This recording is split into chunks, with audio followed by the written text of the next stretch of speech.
Toyota গাড়ির জাপানি multimedia প্লেয়ারে ইউটিউবের ভিডিও প্লে হচ্ছে না, তাই তো? শুধুমাত্র অডিও গানই শুনতেছেন। আসেন আজকে থেকে আপনি ভিডিও দেখবেন।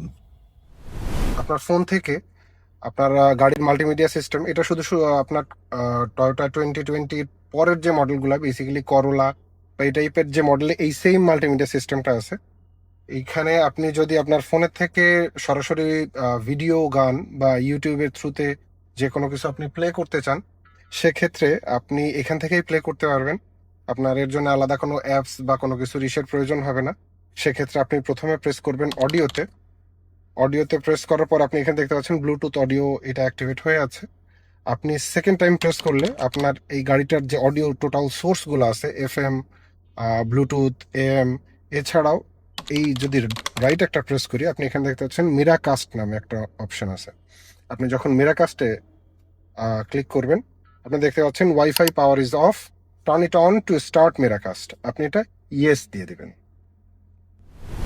আপনারা দেখতে পাচ্ছেন এখানে সার্চিং অপশনটা দেখাচ্ছে। এরপর আপনি আপনার অ্যান্ড্রয়েড ফোনে যাবেন। ফোনে গিয়ে আপনি উপর থেকে স্ক্রল করার পরে আপনি স্মার্ট ভিউ নামে একটা অপশন দেখতে পাচ্ছেন এখানে। আপনি স্মার্ট ভিউতে ক্লিক করবেন। ক্লিক করলে কার মাল্টিমিডিয়া নামে একটা অপশন দেখেন এখানে দেখাচ্ছে। আপনি এখানে একটা ক্লিক করবেন।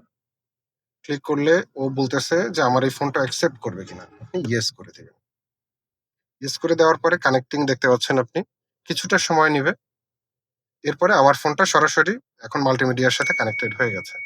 এখন আমি এখান থেকে যাই প্লে করব, আমার ফোনের ভিডিও বলেন বা ইউটিউব ভিডিও বলেন, আমরা সবকিছুই এখান থেকে প্লে করতে পারবো। ফর এক্সাম্পল আমরা যদি এই গানটা প্লে করি, দেখতে পাচ্ছেন।